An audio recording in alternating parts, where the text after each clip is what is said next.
Halo teman-teman, selamat datang di podcast perdana kelas film No Dream, Just Goals.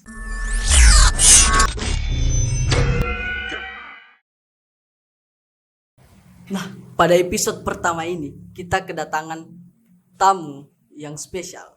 Ialah seorang perempuan yang sangat cinta dengan basket.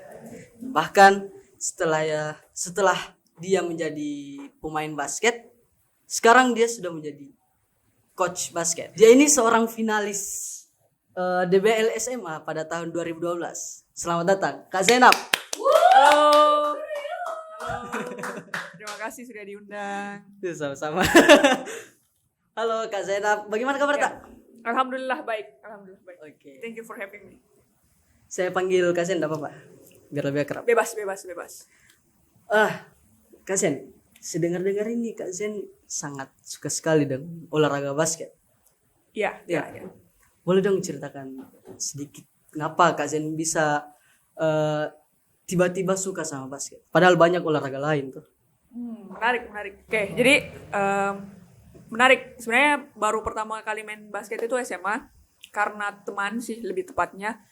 Terus serius di sana, alhamdulillah bisa, mungkin tadi sudah disebutkan, bisa menjadi finalis itu bersyukur sekali ya. Kesempatannya datang dan itu menjadi momen berharga yang buat saya juga melanjutkan bermain basket. Masuk kuliah itu alhamdulillah bisa memenangkan beberapa lomba lokal. Kita juga sempat bisa menjuarai Liga Mahasiswa dan menjadi peserta nasional Liga Mahasiswa. Perjalanannya menyenangkan karena saya sempat diamanahkan juga menjadi ketua tadi, mungkin sudah disebutkan. Dan bisa sampai menjadi pelatih itu sebenarnya perjalanan yang tidak terduga, kalau boleh jujur. Karena basket itu bagi saya adalah hal yang buat saya bisa bertahan melewati masalah-masalah hidup yang ada sih. Banyak pelajaran hidup yang saya dapat selama bermain basket. Tadi balik kenapa bisa saya bilang menjadi pelatih itu perjalanan yang tidak terduga. Karena setelah kuliah itu kepikiran untuk menjadi pelatih itu sebenarnya tidak ada. Setelah kuliah saya kerja di luar kota. Karena memang basket adalah hobi ya, dan stress release. Jadi setiap ada waktu luang biasanya ya cuman lempar-lempar bola saja, main basket seperti biasa walaupun sendiri. Minimal tidak stres. Terus waktu itu ditawarkan untuk melatih, sebenarnya sempat ditawarkan melatih salah satu SMA di tempat kerja saya, di kota tempat kerja saya. Tapi kalau boleh jujur saya menolak karena saya merasa tidak berkapasitas untuk melatih. Karena saya merasa saya belum, minimal ada lisensi dulu untuk bisa sharing ilmu. Jadi waktu itu saya tolak. Terus pandemi muncul, ada kesempatan untuk lisensi secara online, saya ikut. Setelah itu baru ada keberanian, saya kayak kepercayaan diri untuk bisa sharing. Tapi karena pandemi, saya belum merasakan menjadi pelatih seutuhnya waktu itu. Jadi kayak lebih ke saya minta mereka melakukan sesuatu secara online, dilaporkan secara online. Jadi ada perubahan besar sih menurut saya di basket pada saat pandemi. Jadi belum benar-benar melatih membawa tim ke pertandingan. Tapi kalau sharing sudah. Terus saya resign, saya balik ke Makassar. Saya ditahu ada di Makassar dan diminta untuk melatih itu di 2022 awal. Melatih, baru-baru ini berarti? Baru-baru ini kemarin. 2022 awal itu diminta kembali ke sekolah untuk melatih. Tempat saya sekolah dulu. Mulai dari situ sih. Jadi yang kayak baru merasakan benar-benar menjadi pelatih itu baru di situ. Baru memulai menjadi pelatih juga baru di situ secara proper ya. Terus setelah itu awalnya ada pertandingan dulu di awal tahun. Kita cuma bisa ikut 3x3. Pertandingannya itu namanya DBL. DBL itu pertandingan basket, kalau boleh saya bilang pertandingan basket terbesar se-Indonesia. Kemudian awalnya kita tidak bisa masuk ke 5 lawan 5, kita bisa 3 lawan 3, cuman kita belum mendapatkan apa-apa di awal tahun. Terus di akhir tahun 2022 kalau tidak salah di bulan Oktober itu, jadi kurang lebih 10 tahun melatih, mereka bisa cukup jauh sampai ke Fantastic Four di DBL itu. Dan mungkin dari situ saya dilihat sedikit membawa perubahan, dan ya seperti yang dibilang tadi, mungkin sempat diberikan apresiasi lah. Saya tidak bisa, saya masih baru, saya kayaknya masih perlu banyak belajar, cuman alhamdulillah diberikan apresiasi best coach karena ada perubahan yang terjadi di sekolah saya sebelumnya. Tadi Kak Senap ini sempat sebut DBL. Ya. Apa sih itu DBL? Oke, sorry. Jadi DBL itu salah satu pertandingan bagi saya, menurut saya salah satu pertandingan basket terbesar SMA. Memang khusus SMA. Jadi biasanya dia melaksanakan pertandingan itu region dulu. Nanti dari region terpilih first team namanya. First team itu pemain pilihan di antara semua peserta DBL di region tersebut. Terus ada juga first team coach. Artinya first team coach itu best coach di apakah putra atau putri.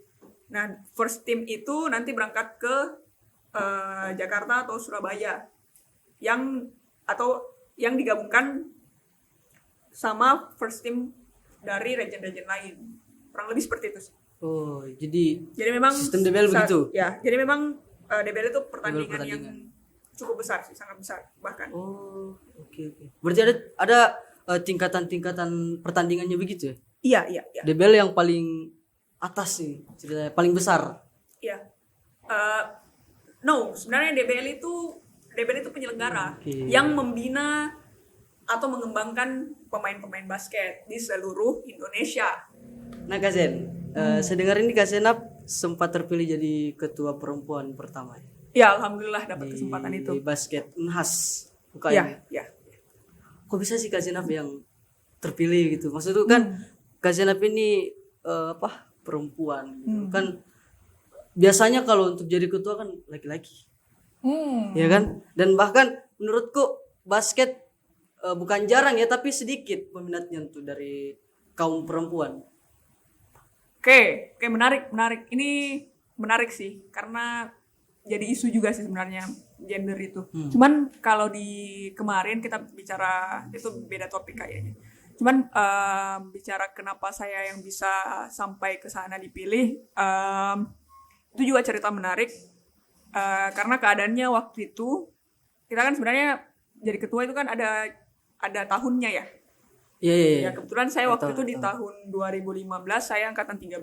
Oh. Nah, sebenarnya di masa itu yang menjadi ketua itu tahun 2012, angkatan tahun 2012. Cuman bisa sampai ke sana itu akibat dorongan senior juga sih. Jadi melalui pemilihan, jadi ada mubes dulu terus ada pemilihan. Kalau alasannya kenapa saya bisa didorong itu saya kurang tahu. Cuman mungkin salah satu hal yang menjadi poin pertama karena saya perempuan juga, itu bisa jadi plus dan bisa juga jadi minus.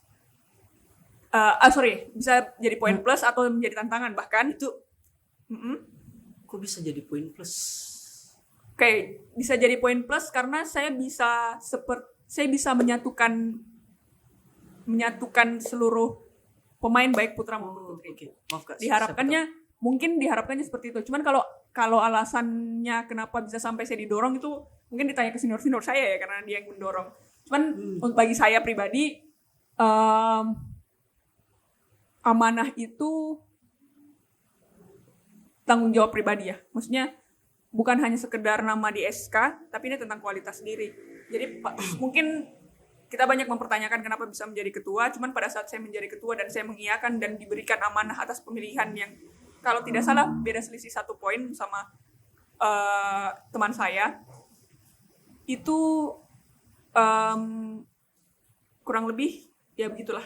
Tapi memang Kak Zenab ini pada saat kuliah sudah menunjukkan bakat ke teman-teman kuliah tak begitu. Makanya sampai bisa didorong untuk menjadi ketua. Di masa itu saya kurang tahu ya. saya juga kurang tahu ya kenapa bisa. Saya cuma menghadapi hidup dan menjalani hidup saja. Cuman mungkin yang bisa saya tarik kesimpulan, melihat ke belakang, di setiap ada masalah itu saya ada di sana. Jadi bukan orang yang lari pada saat ada masalah. Pun saya tidak sendiri, saya punya teman lain yang juga ada di sana pada saat ada masalah. Oh, jadi Mungkin itu. Mungkin itu. Kak Zenab didorong menjadi ketua karena Saya kurang tahu pastinya gimana. Cuman yang saya mungkin itu tangkap, salah satu yang saya faktornya. tangkap ya. Mungkin Kak Zenab menunjukkan sifat kepemimpinannya begitu. Makanya didorong menjadi ketua. Wallahu alam. Ya kan? Walau alam. Saya kurang tahu. Cuman kurang lebih seperti itu. Dapat kesempatan memimpin, saya tidak sendiri. Saya punya teman-teman juga yang support. Masalah pasti ada, perbedaan pendapat banyak. Apalagi saya 1 tahun di bawah teman-teman pengurus, beberapa teman-teman pengurus, itu juga tantangan. Menjadi perempuan juga sedikit tantangan, dan menjadi pemain juga cukup menjadi tantangan. Jadi sebenarnya karena basket, oke. Sebentar Kak. Tantangan yang Kak Zenan maksudnya apa? Kayak Kayak gimana? lebih ke menjadi pemain kan, menjadi pemain ya main basket. Menjadi ketua itu lain cerita. Kayak gitu. Jadi memiliki peran di yang tidak satu, memiliki peran yang tidak satu. Beda Ya. intinya beda. Ada beberapa peran gitu kan, butuh pengendalian diri juga. Kayak gitu. Saya kayak ya gitulah, beda peran, beda. Nah Kak, boleh nggak kita flashback dulu kembali? Oke. Saya mau tahu Kak Zenab ini kok bisa cinta gitu sama basket? Kok bisa timbul hobi gitu ke Oke. basket? Iya. Jadi tadi seperti saya bilang awalnya terjerumus, cuman saya rasa basket itu menyenangkan. Mungkin semua yang pernah merasakan bermain basket itu Tapi Kak, menurut saya itu basket olahraga yang paling sulit. hmm, Kenapa saya bilang paling sulit? Belum dari tekniknya kan banyak kan. Ada dribble, shoot, istilahnya apa tuh? iya. Nah, kayak gitu kan. Terus poin-poinnya juga kalau shoot dari, ada biasa tuh yang pernah saya lihat dia shoot dari tengah. Kan itu biasa beda poin kan? Ada shoot Tidak. yang lompat gitu. itu dah. Oh, dang namanya dang. Tidak. Basket itu cuman ada 3 poin. 1 poin free throw, 2 poin pen area, 3 poin di luar garis 3 point. Selebihnya ya begitu, memang basket. Memang butuh skill dan butuh memahami cara bermain juga beda, lain cerita. Skill dan bisa menuangkan skill itu ke dalam pertandingan atau ke dalam lapangan itu lain cerita. Kayak gitu. Dan di situ saya belajar banyak sih. Kayak gitu. Gitu ya. Oh, jadi Kazen ini awalnya terjerumus dari teman-teman ya? Awalnya ikut teman. Terus serius sampai sekarang. Dan akhirnya jadi finalis DBL pada tahun 2012. Iya. 2012 ya? Ya, sebenarnya sejak saya bisa sampai memenangkan lomba-lomba itu kan bukan one man show ya, bukan saya sendiri. Menariknya dari basket itu karena kita tim. Kadang-kadang saya perform, kadang-kadang tidak, kayak gitu sih. Jadi kayak ya belajar bermain dalam tim mungkin itu yang definisi terbaik. Oke. Nah, FYI guys, Kak Zen ini bukan hanya seorang coach, tapi Kak Zen ini juga seorang pebisnis, dan salah satunya yang saya tahu itu Kak Zen ini owner Cafe Tulus. Ya. Boleh dong Kak ceritain sedikit tentang Cafe Tulus? Oke, Cafe Tulus itu usaha yang bergerak di bidang sosial, yang semua baristanya atau pegawainya itu teman-teman Tudi. Ya kurang lebih seperti itu. Begitu ya. Jadi Cafe Tulus ini inklusi untuk teman-teman tuli. Ya, betul. Kita punya metode pemasaran yang berbeda dari umumnya. Ya, kita punya nilai, kita punya visi yang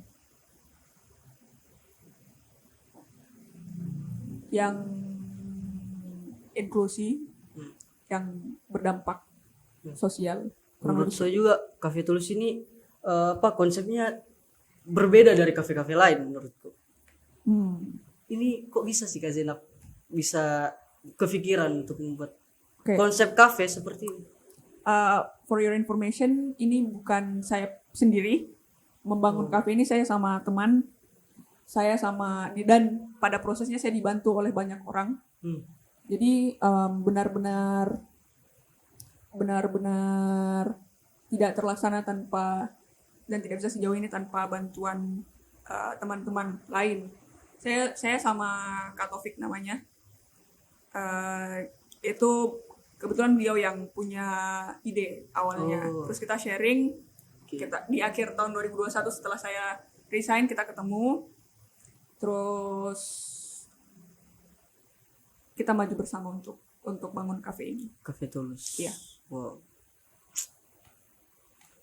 Nah Kak Zen, mungkin ini pertanyaan terakhir Kak Zen. Kalau disuruh pilih, ada 2 pilihan. Tapi salah satunya ya dipilih. Oke.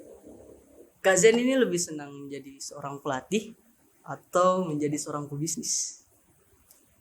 Menarik. Sebenarnya satu hobi, yang satu dampak sosial ya. Semuanya terkoneksi sama manusia. Dan sebenarnya semuanya punya keduanya punya kesamaan. Satu terhubung sama manusia dan punya dampak sosial. Dampak sosial dari melatih adalah kita sosok yang akan cukup berpengaruh ke anak-anak SMA yang akan melanjutkan hidupnya setelah SMA. Itu kan sedikit berpengaruh ya terhadap hidup mereka. Terus bagaimana nilai-nilai basket juga akan berpengaruh ke mereka. Kesamaan itu koneksi ke manusia. Terus kedua, hubungannya adalah mengelola tim. Jadi saya tidak membedakan kedua objek itu karena mereka punya benang merah yang sama. Mengelola tim, baik saya sebagai pelatih maupun sebagai pebisnis. Dan bagaimana menyatukan visi yang buat potensi-potensi orang-orang ini bisa lebih baik, dan belajar lebih baik. Sebenarnya dari kedua itu kalau disuruh memilih sulit ya, karena satu hobi dan karena nasibnya tidak di sana ternyata. Cuman kalau akan jadi sampingan mungkin akan tetap jadi pelatih sih. Pelatih. Ya. Jadi Kak Zainab lebih memilih pelatih. Dipertebal lagi. Ya. Oke. Terima kasih Kak Zainab sudah menyempatkan waktu mengisi podcast episode pertama ini. Dan banyak sekali kita dapat pelajaran dari seorang coach gitu, seorang finalis. Ya kan bisa dibilang seorang finalis. Belum juara, baru finalis. Nah, teman-teman, terima kasih telah menonton video kali ini. Jangan lupa tunggu episode selanjutnya di podcast by Kelas Film, No Dreams, Just Goals.